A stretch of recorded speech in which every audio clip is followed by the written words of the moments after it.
Right. Hi, welcome to Faithfully Catholic, hosted by me, Thomas, and Stephan, the mysterious man from the East. Stephan has had a wild journey to get here where we are today. No, yeah. It's so I think it's time you heard his story, because I knew when I heard it, it changed me. So do you mind if I light my pipe as we speak? I think it adds to the vibe. You should, yeah. Okay, fine. Yes. I'll be keeping my journal. This isn't a phone. This is just Absolutely. But questions that are, bite-sized, that accumulate, right? Yeah.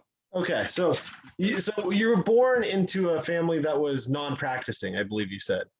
Yes. Like no religion. Basically, I would say, yeah, that's the right answer. It's a little bit more complicated. How well can you hear me, by the way? I can hear you almost perfectly. Okay, excellent. Yeah, I would say that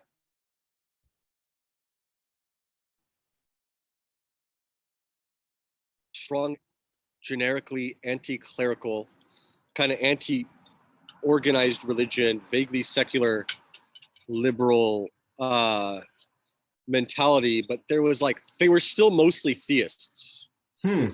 There was still mostly a remnant of ethical theism, vaguely natural law theism that was there with them. Was there any idea of an afterlife or God intervening in day-to-day life? Okay, so interesting. So I think they tended to more, depending on who you talk to, but to a more monistic, deistic view. Okay. So when we talk about God intervening and all that, probably not the strongest thing. Not that it was like completely not there, but not the strongest element at all. And then what was the other one you asked? So yeah, one of them. So they're deists, like God doesn't intervene. What was the other one I just asked? It was you asked if afterlife. Yeah. Again, not the strongest convictions, I think, with regards to that afterlife. Okay. You And know what I mean? yeah, and what religion do you think this was the hangover from? Like this was the remnants of?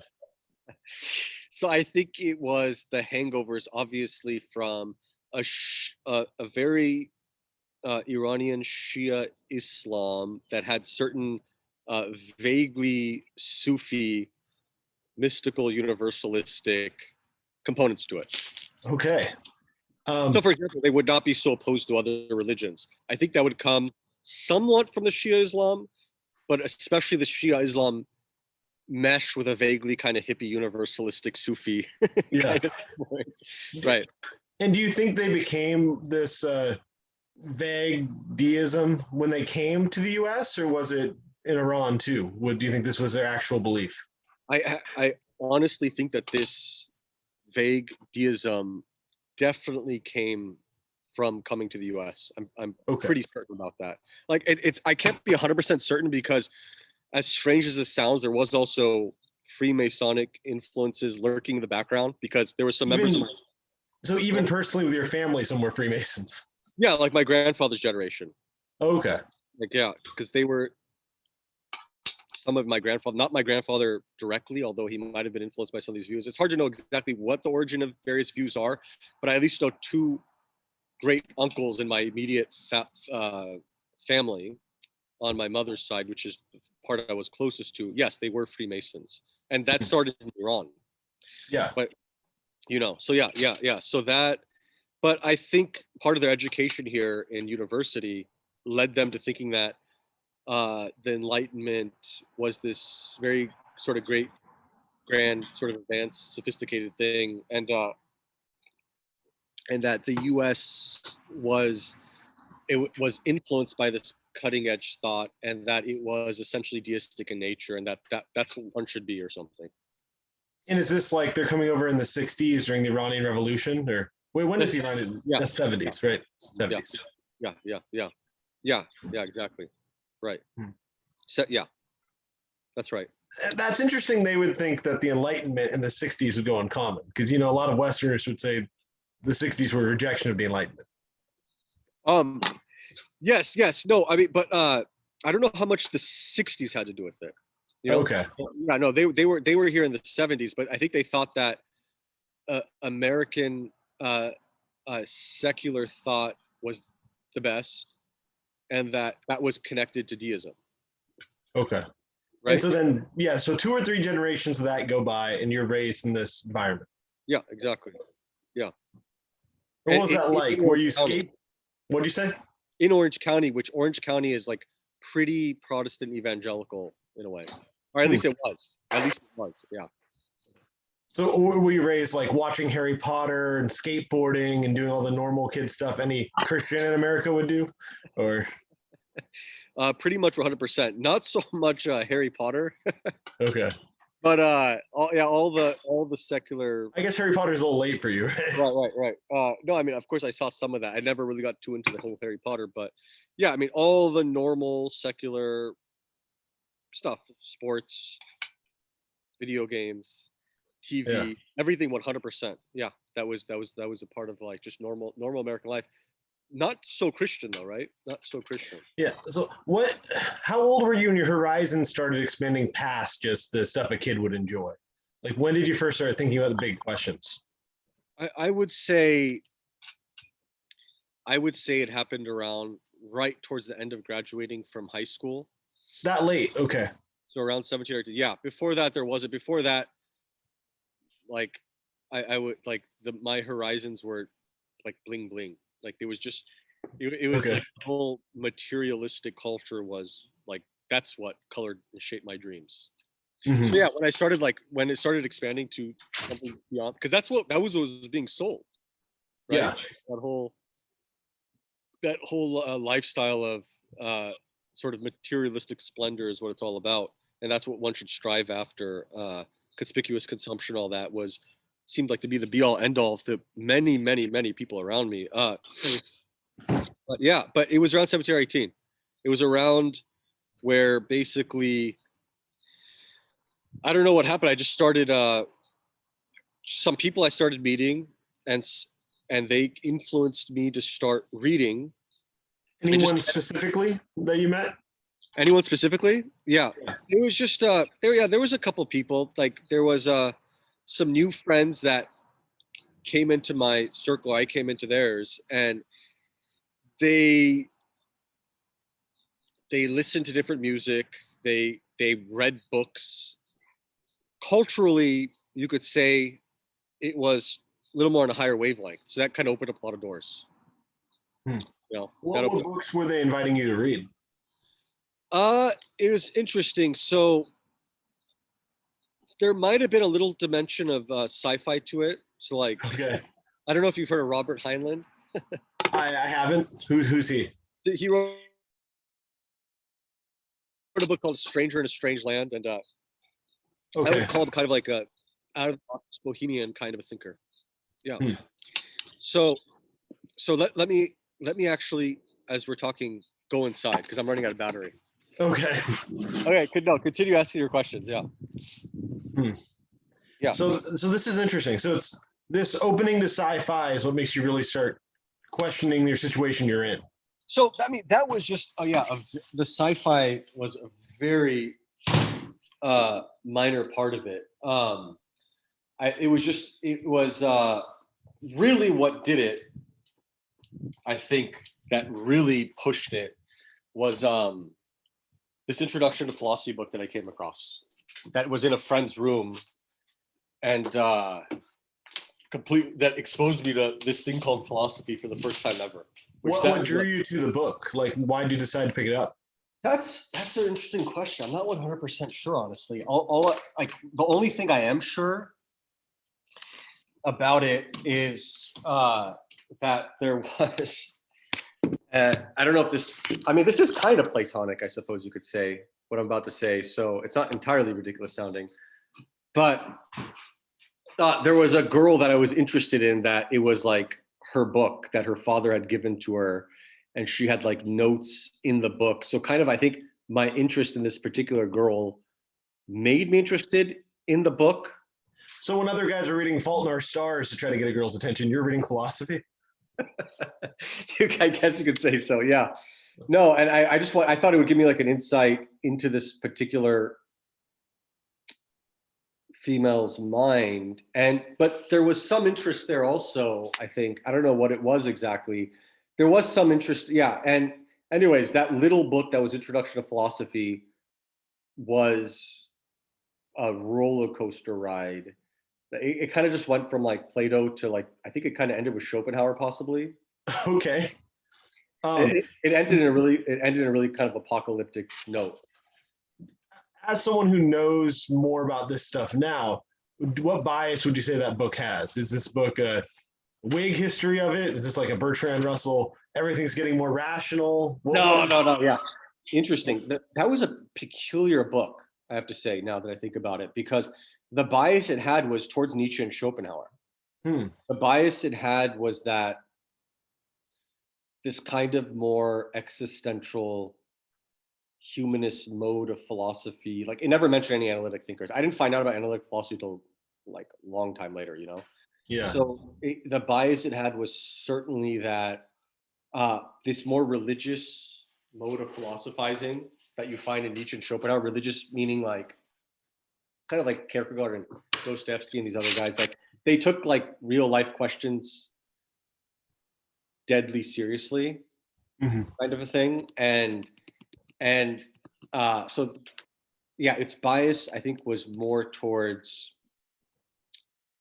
that kind of quote unquote existential philosophy, and its bias also was towards that these guys were onto something, namely Schopenhauer and Nietzsche, because even in that there was something to their dark vision, that really there is something profoundly wrong about the modern world. So this was my introduction to philosophy, and I think I instinctively resonated with it at like deep level. Huh. Like were there certain things in society bothering you that this, connected in your head now for the first time, or? Well, yeah, I mean, it kind of gave voice to an intuition that, the modern secular, I guess relatively speaking, godless world, the desert of the real. Yeah, it's exactly the wasteland or what have you. That there was something wrong and everything wasn't normal. So instead of this notion that like, oh, everything is just perfectly normal and all right and okay, and it's always been that way, there was this notion that there had been kind of like this progression towards something that ended up not purely acceptable and ideal.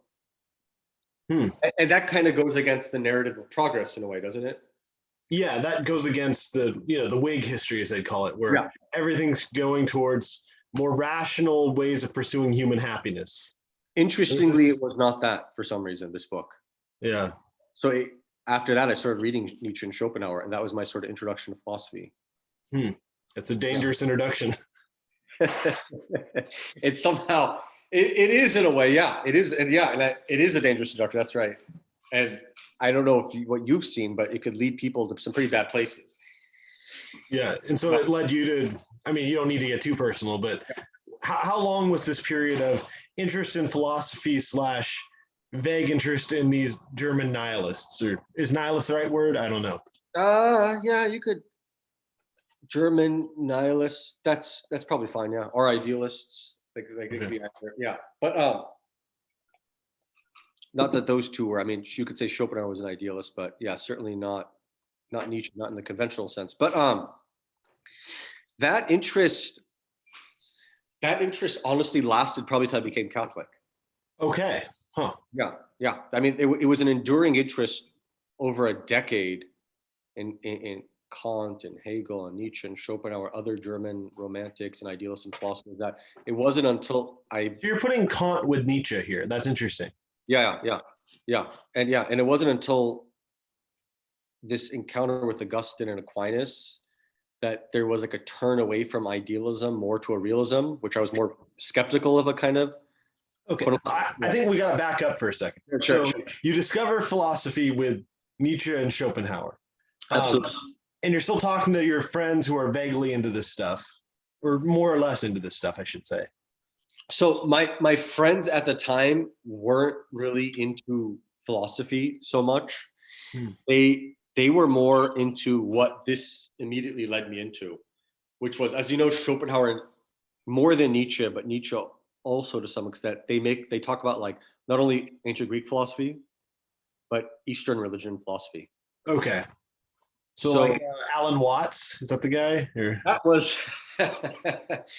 I was never too into this guy, but certainly he's one of these guys, right? Yeah. Mm-hmm.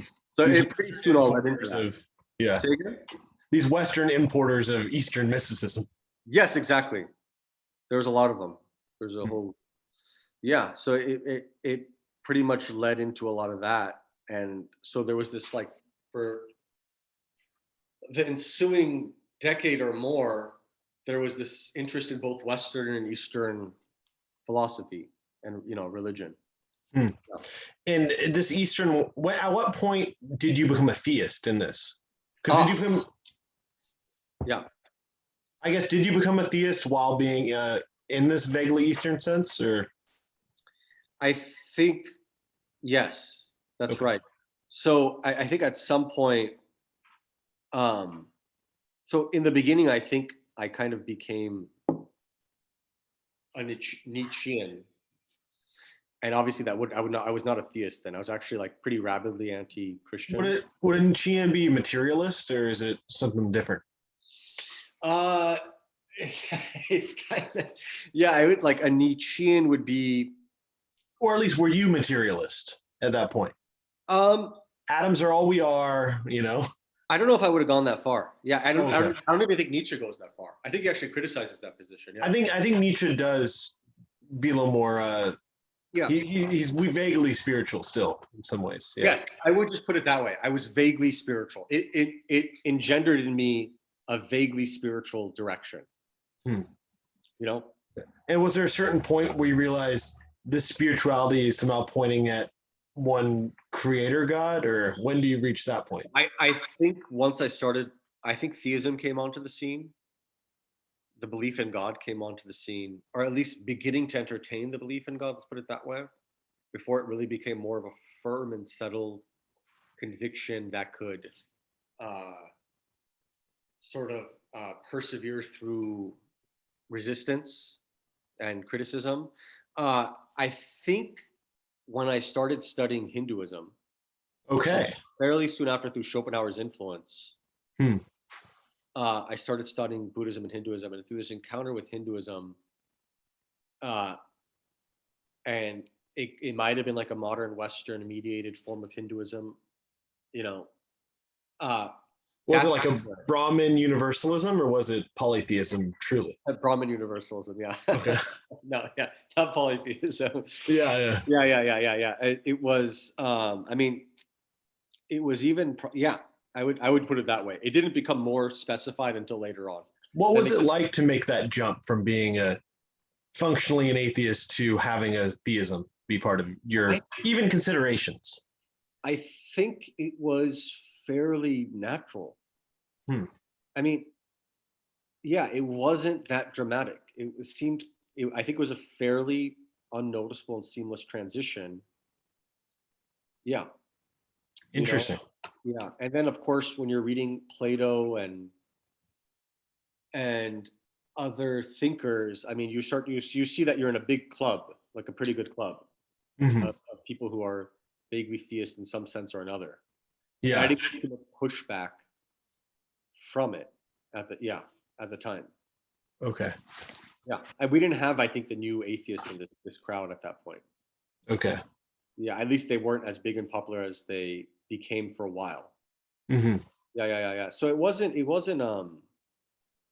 I don't think that at the level of just a belief that I was kind of like entertaining, that I had kind of assumed, it wasn't that, dramatic. It didn't require that much argumentation to get me there. I just kind of fairly intuitively just picked it up.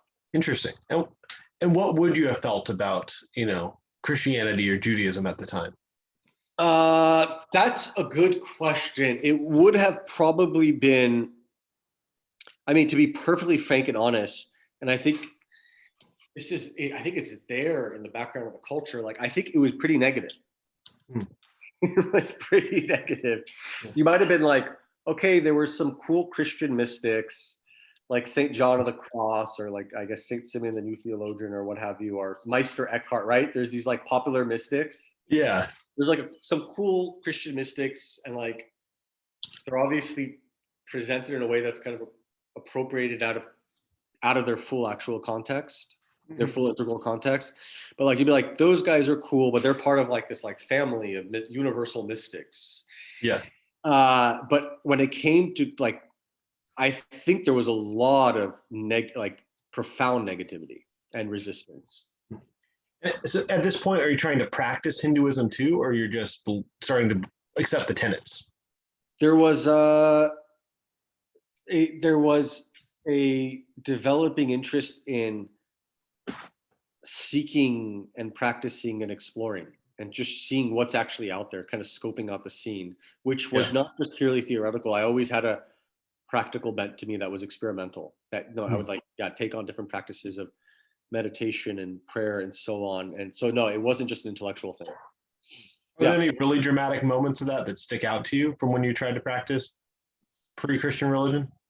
Or not pre-Christian for you? Yeah. No, I mean, there were spiritual and mystical experiences that led me to become convinced that there was some sort of like metaphysical, divine, or supernatural reality beyond what everyone seemed to think was the only reality, which was just a purely sensual, materialistic reality. And I felt when I had those experiences, that was powerful fuel for supporting a more transcendent view of things. But I certainly got more resistance to that than just like believing in God. People might believe in God, but God is just some vague, distant belief, but they really just believe everything's just normal. Yeah. It's like there's God, he's the creator of just the natural world, and there isn't really too much in between. But a sense that no, actually, that kind of like sense of like Plato's cave, that no, that there is a supernatural world of grace and meaning. That was something I had to fight dearly to uphold. There was way more resistance to that. Yeah. That's interesting. Right. Yeah. And how old are you at this point when you're going to the or I guess what's the next transition point? Do you go straight from Hinduism to Catholicism, or are you Orthodox first? Are you Bible Christian first? So I would say that the first period was probably trying to find some actual like religious group or organization. Like the first period was just scoping out the scene. How old are you at this point? What is out there? This was probably between, so if the early philosophy phase was between 18 and 19, and the more serious seeking phase was between, like that took on a much more explicitly religious dimension, was between 19 and 20. I would say early 20s was just very much explorative and experimental. Did you go on any silent retreats with Buddhists or anything like that? I mean, so there was certainly visiting a Hindu monastery too. So one of the first things I did was actually go on like a 1 month visit to a Hindu monastery in Los Angeles. Yeah. And strangely, when I was there, like most literature I read was more Platonic. There was always that interest in Platonism that endured for a long time and actually was an influence in coming to Christianity also later on. So fairly early on, right around there, 19 or 20, I did go to a Hindu monastery on a retreat. Sort of meditated with them in the morning and evening, studied, read, lived there, and got to see their point of view, which I never fully subscribed to. There was a lot of doing things like that. What did you see in their point of view that you disagreed with? So the main thing that turned me off in their specific point of view, because as you know, like Hinduism is like an umbrella with many particularities within it. So in this particular group, they wanted to be vaguely universalistic while still asserting their own we're right in this like very specific way. Yeah. And it was that part of it that turned me off. So their kind of openness to like looking at all these traditions, seeing there is a kind of like natural religion, natural law similarity. There's a similarity within the realm of ethics and metaphysics. You could find out, and just focusing on that similarity and forgetting the differences. Yeah. That was like my early mode. But then what was specific about them was they were claiming that their founder, was like some new prophet or something. And what would they mean? What would they mean by prophet? So this one guy there, he's like, well, let me show you something, this video. They didn't want to usually come off this way in the beginning, but this guy did, because I think so like, well, let's show you what we're actually about beyond our affirmation of like this kind of like natural religion. And that was about their prophet, their modern figure. He was in the 1900s. Okay. How he sort of like, he claimed he ascended into heaven and had a meeting with God and like brought down the revelation of this new religion, which was supposed to be, again, some new universalistic thing. At the end of the day, it wasn't entirely coherent. So that was a part of the turnoff. Yeah. He was the prophet of the new religion, which was this new universalism, which was supposed to be, when you actually looked into the details, no, they were making special claims, particular claims. You know what I mean? Yeah, they're special pleading. Yeah, it didn't all end up with me like they were like one of like that this founder's successor was like a reincarnation of Buddha, making weird specific claims that went against their facade of just this like kumbaya universalism, which for some reason I was really into. I don't know if it was part of the zeitgeist or what. It doesn't feel like it's part of the zeitgeist anymore, but that might be me that changed, or maybe it's still out there. I don't know. Yeah. So then when you're like 21 to 25, you're still this universalism trying to find a group that agrees with you, or? Yes, or that I can like actually like fully believe in. But how can you fully believe in a group that's universalist? Like that's a weird game to play where. Yeah. The Baha'i. Yeah. What's that? Yeah. How do you say it? Baha'i. Yeah. So they'd be another example. So these groups, and there's a whole history of them. I think they go way back. You know, like a lot of these group people we call Gnostics, and Gnostic-esque groups go way back. Perennial philosophy of man. Or as one writer called it, perennial heresy. Yeah. Oh, that's right. Yeah. So you go from this rejection of any particular faith being true.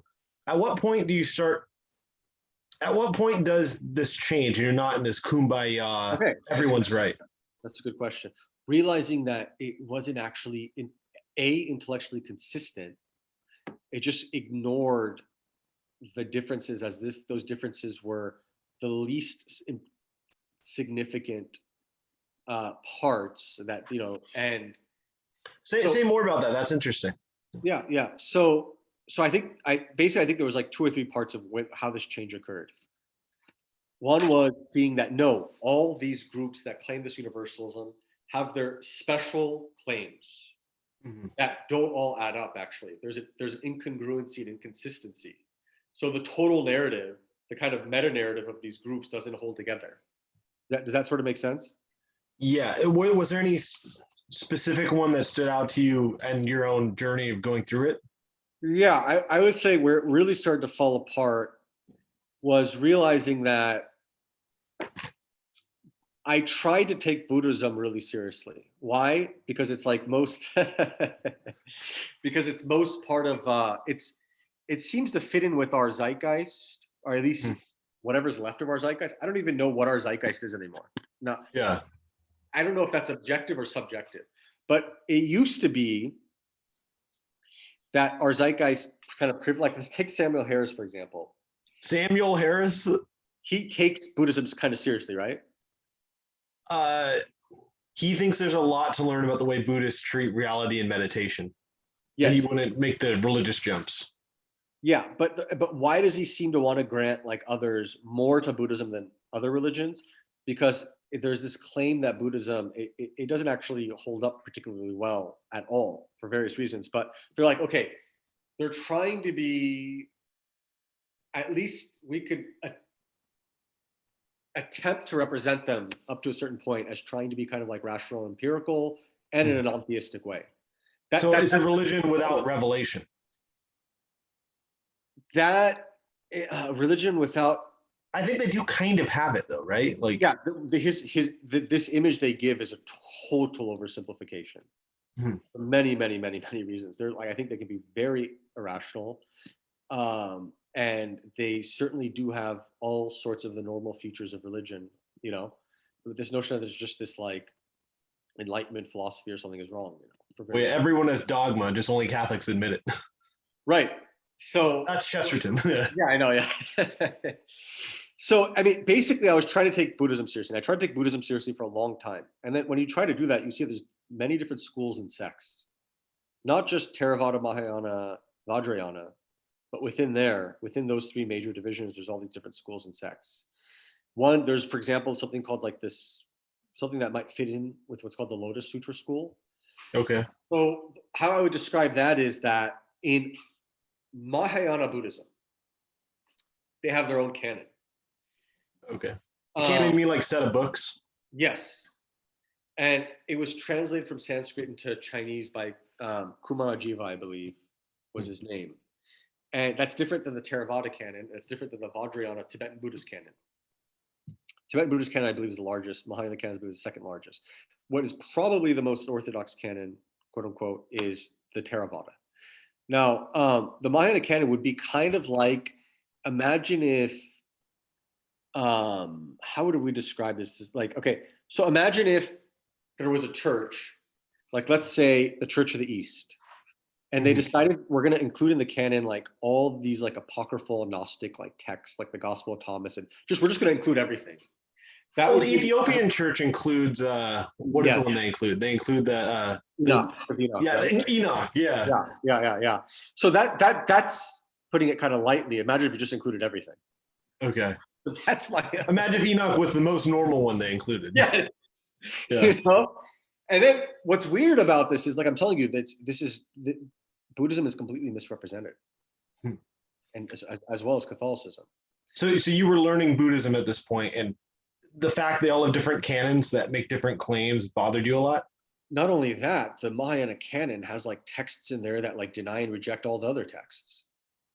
Okay. So you're looking at the Mahayana canon, it's like the Diamond Sutra will say, basically, you don't need any other text, you just need this text. That's what the Lotus Sutra is also saying.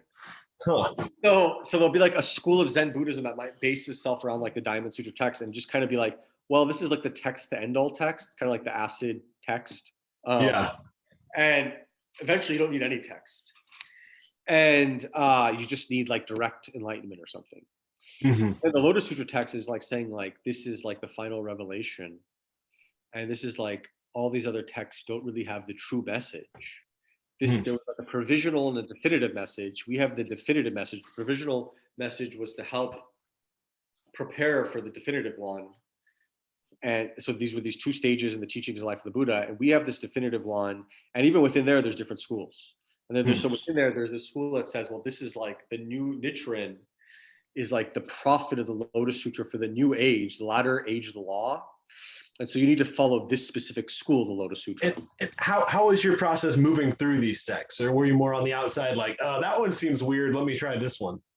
Well, yeah, like, so that Nichiren school, I dabbled with it for a while because it's a popular school. It's like an international Buddhist organization. And I knew a family member that was involved with it. I knew a neighbor that was involved with it. There was an organization, my school that was involved with it. It was one of the popular global ones. Yeah. I tried to like practice it. Like I thought the practice brought me some benefits, but it was the conceptual framework that was, let's just say, not totally satisfactory. Yeah. Yeah. Okay. So you're going through so what's the step after Buddhism? Like how do you so that was when so I tried to take Buddhism seriously, and I even tried to see if I could like follow a kind of like phenomenological kind of Buddhism that can like be synthesized with like German phenomenology. Okay. So that you could have this kind of, imagine I don't know what phenomenology means. Okay. Give me a pitch. What do you mean? Bad definition, but it would be a European Western school of philosophy that was kind of developed in the 19th century to the 20th. and that tried to and that allowed for the possibility of taking first person experiences seriously, particularly sort of first person internal experiences. That could be like a source of authentic knowledge, so that there could be a kind of like source of authentic knowledge that was quote unquote spiritual. Like, so with Schopenhauer, he could work in a kind of neo-Kantian framework that is like a kind of empirical sort of a framework that wanted to take experience seriously and not be and then he could turn that inward and say, I'm having first person observation of my own will as a kind of metaphysical principle. I don't know, does that, I think that's good for good for now, I guess. So you're trying to combine this with Buddhism. It's not really working. At this point, how like are you in community college still? Have you gone to Berkeley yet? Where are you at? This went all the way into Berkeley. Okay, so you go to Berkeley to explore and work on this project. Well, that came up, yeah. So that was one of my last essential engagement with Buddhism. So I kind of gave up idealistic Buddhism. So like I said, there's many schools of Buddhism, and where I first, as I said, I really tried to take Buddhism seriously for various reasons. Now, idealistic Buddhism came apart when I realized that the ideal animating the idealistic schools of Buddhism that span the Mahayana and Vajrayana branches was just ridiculous and impossible. And what made it ridiculous and impossible? So what distinguished it from Theravada Buddhism, or the Southern school, was what they called the Bodhisattva Ideal, or what some people have called the Bodhisattva Ideal. And that was, rather than kind of like seeking, so you might find like Greek schools of philosophy with like the skeptic school and the Stoic school and the Epicurean school, this idea that like you could use philosophy as like a practical, science, let's say, or at least as a tradition that included a practical and therapeutic dimension, an ethical dimension. You could use it to become not only I guess knowledgeable or wiser, but happier and more virtuous, right? So now Buddhism sort of takes and then with the skeptical school, they would say like you could come, like they weren't so much about knowledge, but they were about coming to a place of like tranquility, like coming to a place of tranquil dispassion. Now, Buddhism seems to me to be all that sort of stuff on steroids. They're like, no, our goal is total freedom from suffering and a kind of like radical transcendent fulfillment or happiness, a radical transcendent enlightenment, as they would call it, almost like revelation of sorts, that is just a vastly more ambitious scale than what you'll find in the Greek schools, as far as I can tell, except maybe with Plato and the Platonists. So, of course, the only ideas I've ever really fallen into are either materialist atheism or Bible Christianity, or Catholicism, of course. Imagine that I don't know. So this question I know might be totally off base. Is Buddhist enlightenment similar to what we would just call a nihilism, where you let yourself be happy? Or like, what makes those different? So it's honestly, it's not entirely clear. Like Chesterton, I don't know how well many modern Western commentators have understood Buddhism at that time, because there wasn't that many texts available. Yeah, and they're getting it through Schopenhauer or random other Europeans. Yeah. And like, again, there's different descriptions, but as far as I can tell, I would say the most normative, standard, unambitious account. Let's just go with Theravada. The other guys can get pretty out there. Yeah. But the most humble account seems to me to be, or at least it can reasonably be presented this way.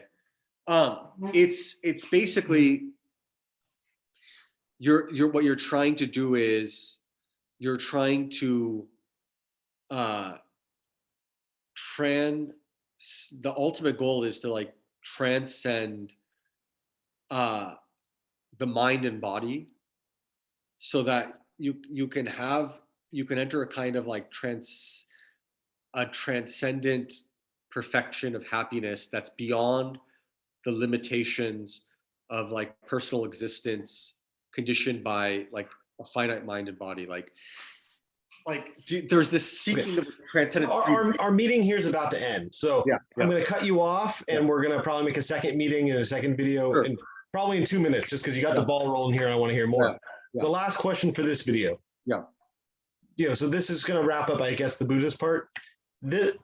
What about it made it fail to work and made you desiring something more? Well, it was essentially this, very quickly, realizing that what these schools like the Mahayana were teaching with the Bodhisattva, in contradistinction to Theravada, was that they said, no, that's not the goal of Buddhism, what I just described to you. It's not personal perfection, freedom, happiness, transcendence, freedom from all suffering, this kind of like ideal of a personal, of a perfection of one state of being. It's rather one, and which includes within it the idea of completely transcending reincarnating existence.